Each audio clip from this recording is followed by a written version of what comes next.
Hello friends, welcome to our channel crypto with Vishal. आज के video में करेंगे गाइस बिटकॉइन का एनालिसिस, डिस्कस करेंगे कौन से ऐसे इवेंट्स हैं जिसका इंपैक्ट जुलाई मंथ में हमें क्रिप्टो करेंसी मार्केट में पड़ता हुआ देखने को मिल सकता है। क्या हिस्ट्री रही है जुलाई मंथ की मार्केट की, बिटकॉइन का प्राइस पंप रहता है, डंप रहता है। 5 ऐसे ऑल्ट कॉइन्स जिनका प्राइस आपको आने वाले टाइम में पंप होता हुआ देखने को मिल सकता है, किस रीजन से हम लोग बात कर रहे हैं और डिस्कस करेंगे कुछ इंपॉर्टेंट न्यूज अपडेट्स के बारे में।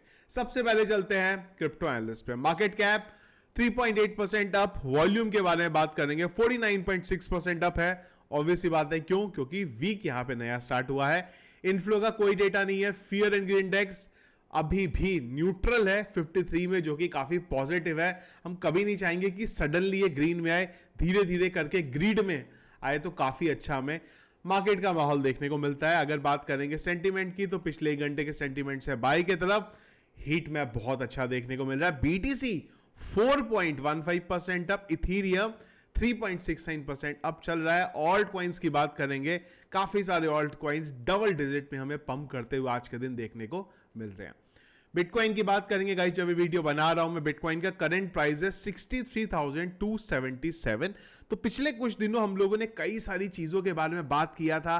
कुछ चार्ट्स के पैटर्न्स ऐसे बन रहे थे जो फिलहाल अभी यहां पे इनवैलिडेट हो गए हैं। पहले आते हैं हम लोग 4 आवर चार्ट पे, तो हम लोगों ने बात कर रही थी कि कुछ इस तरीके से डबल टॉप पैटर्न बन रहा है जो फिर से 59,000 या उसके नीचे जा सकता है 4 आवर टाइम फ्रेम पे, पर वो उतना नहीं गया। हां, जिस लेवल को हम लोगों ने सोचा था 59,200 तक, वहां पे नहीं गया, पर 59,900 तक ही एटलीस्ट यहां पे टच हुआ। इसके अलावा हम लोगों ने एक और पैटर्न के बारे में बात करी थी जो कि वीकली टाइम फ्रेम पे बन रहा था। वहां पे भी हमें एक डबल टॉप बनता हुआ देखने को मिल रहा था, जो कि इस वीक से थोड़ा सा इनवैलिडेट यहां पे हुआ है। हमने इस पैटर्न के बारे में बात करी थी जब बिटकॉइन का प्राइस 70,000 पे था, और यहां से हमें डिप देखने को मिला 58,000 पे। तो एटलीस्ट 70,000 से 58,000 पे ये जो प्रेडिक्शन था ये यहां पे सही गया। और करंटली अगर हम लोग देखें तो नया वीक स्टार्ट होते ही बिटकॉइन के प्राइस में एक रिवर्सल देखने को मिला है। क्या कब हम लोग मान सकते हैं कि जहां से मार्केट, अब हम लोग बोले हाँ 100% यहां पे सेफ हो गया है, हमने पहले भी उस बारे में बात करी है, वो एरिया रहेगा हमारा ये वाला सेफर साइड के लिए, जो कि रहेगा 73,000 के ऊपर। इसके ऊपर जो हमारी मंथली कैंडल जब क्लोज होनी शुरू होगी, वहां से हम लोग एक बुलिश मोमेंटम पूरे के पूरे क्रिप्टो करेंसी मार्केट में देखेंगे, जहां से बिटकॉइन अपने नए ऑल टाइम हाई बनाएगा और कई सारे ऑल्ट कॉइन्स भी ऐसे होंगे जो आपको ऑल टाइम हाई बनाते हुए देखने को मिलेंगे। इसके अलावा एक और चीज मैंने यहां पे ध्यान दी, एक ट्रेंड लाइन हमने बनाई है। अगर आप ट्रेंड लाइन देखेंगे तो इसने हर महीने, अगर आप देखेंगे जून के महीने में हम लोगों ने एक टॉप लगाया था, इसके बाद ही जून के 2nd वीक में एक और टॉप लगा, इसके बाद अगर आप यहां पे देखेंगे जून के 3rd वीक में एक टॉप लगा। तो वो एक जो ट्रेंड लाइन थी जो बार बार हमें जहां से डायरेक्शन मिल रहा था, वो ट्रेंड लाइन को भी बिटकॉइन ने ब्रेक करा है। यहां पे 4 आवर टाइम फ्रेम पे ब्रेक करने के लिए जो कैंडल क्लोज जरूरी है उस टाइम फ्रेम पे, वो भी हमारी यहां पे बनी है। एक और इंपॉर्टेंट चीज हुई है यहां पे, वो हुई है मंथली कैंडल हमारी जो है वो यहां पे क्लोज हुई है। और अगर एक मंथली कैंडल पे अगर हम लोग नजर डालें तो ये लास्ट यानी कि मार्च से धीरे धीरे हमारी जो क्लोजिंग है वो नीचे की तरफ यहां पे जा रही है, जो थोड़ा सा एक हमारे लिए खराब है। अगर इस मंथ हमारी कैंडल क्लोज लास्ट मंथ से ऊपर होती है और अगर हम इस एरिया से ऊपर दे पाते हैं 72,000 से, तो काफी अच्छा आने वाले महीनों में हमें बिटकॉइन का और ओवरऑल क्रिप्टो करेंसी का माहौल देखने को यहां पे मिल सकता है। इस वीक की अगर हम लोग करंटली बात करें तो यहां पे जो इंपॉर्टेंट इवेंट है, एक तो होने वाला है यहां पे जॉबलेस क्लेम आने वाले हैं वेडनेसडे को।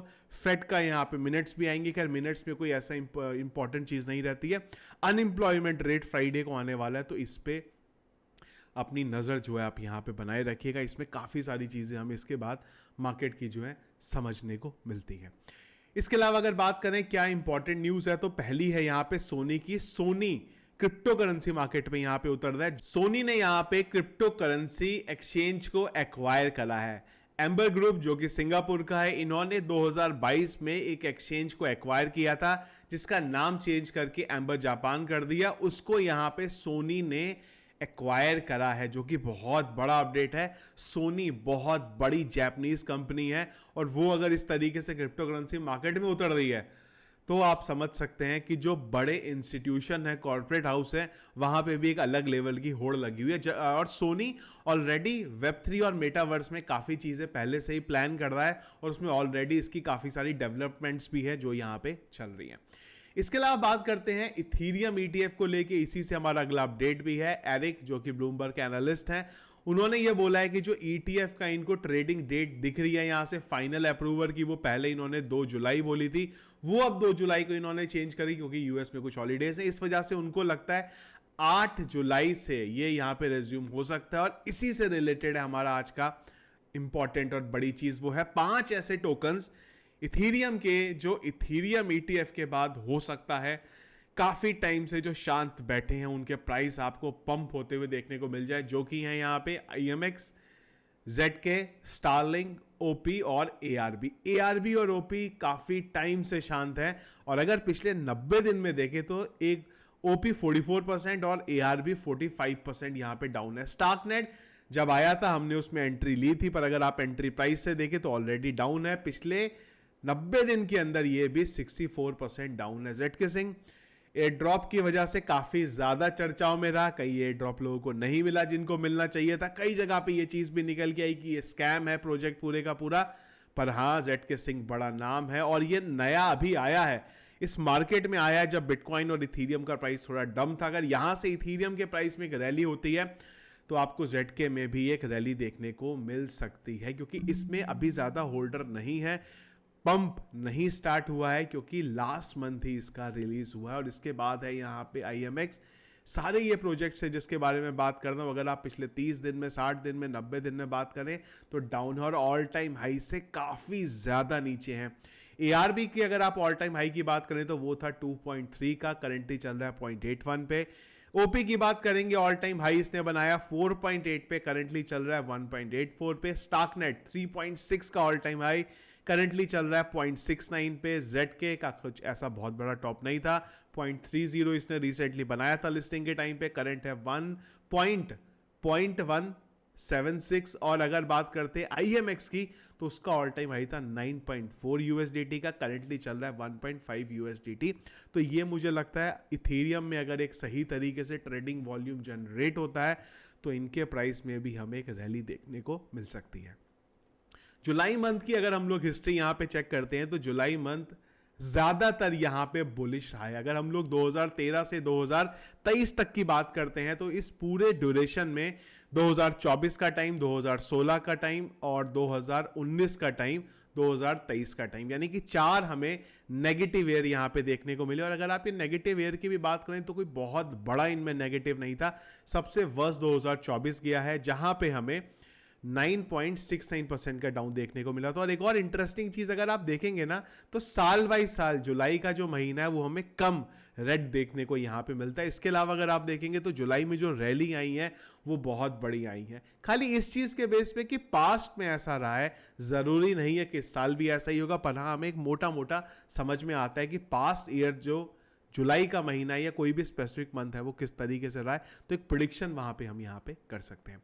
जुलाई महीने की अगर आप बात करते हैं तो 4 बड़े इवेंट भी, जिसमें से सबसे पहले होने वाला है इथीरियम के ETF की ट्रेडिंग स्टार्ट होने वाली है, तो वो यहाँ पे सबसे पहले और सबसे बड़ा इवेंट हमें जुलाई के महीने में होता हुआ देखने को मिलेगा। इसके अलावा 2 इंपॉर्टेंट चीजें हैं, एक है यहाँ पे जुलाई में होने वाला है फिर से FOMC की मीटिंग, जुलाई के बिल्कुल एंड में हमें देखने को मिलेगी और उससे पहले हमें देखने को मिलेगा 11 जुलाई को CPI का डेटा। वैसे जुलाई के महीने में उम्मीद नहीं है कि रेट कट यहां पे होने वाला है, पर फिर भी किस हिसाब से पावेल अपनी स्पीच में बोलेंगे, किस हिसाब से CPI का डेटा आएगा, जहां से ये उम्मीद लग सकती है कि जुलाई में नहीं पर सितंबर में जिस चीज का इंतजार है रेट कट, वो हमें यहां पे देखने को मिल सकता है।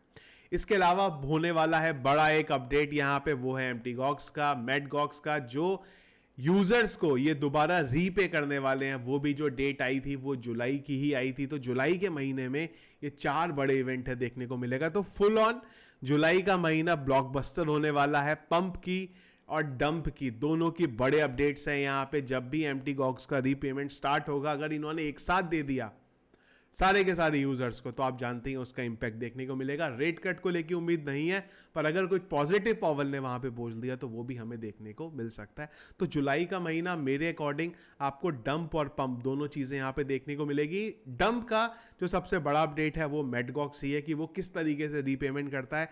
अगर उन्होंने एक लंबी विंडो खोल दी यहाँ पे 5-6 महीने की कि हम लोग मंथली बेस पे रीपेमेंट करेंगे, एक साथ नहीं कर दें, तो उसका भी एक पॉजिटिव इंपैक्ट मार्केट पे हमें पड़ता हुआ देखने को मिल सकता है। तो ये थे गाइस अपडेट्स जो चल रहे हैं, और ये था हमारा जुलाई का महीना जो हमारी एक्सपेक्टेशन है इस मंथ के साथ। इसके अलावा आप लोगों के अगर कोई क्वेश्चन है, कुछ आप पूछना चाहते हैं, तो वो जरूर कमेंट बॉक्स में पूछ सकते हैं। तो वीडियो पसंद आया, इसको लाइक और शेयर जरूर कीजिएगा। चैनल में अगर आप नए हैं, फर्स्ट टाइम वीडियो देख रहे हैं, जरूर चैनल को सब्सक्राइब कर लीजिएगा। क्रिप्टो करेंसी मार्केट के रेगुलर अपडेट्स के लिए टेलीग्राम को जरूर ज्वाइन करिएगा, लिंक वीडियो के डिस्क्रिप्शन पे मिल जाएगा। Thank you friends.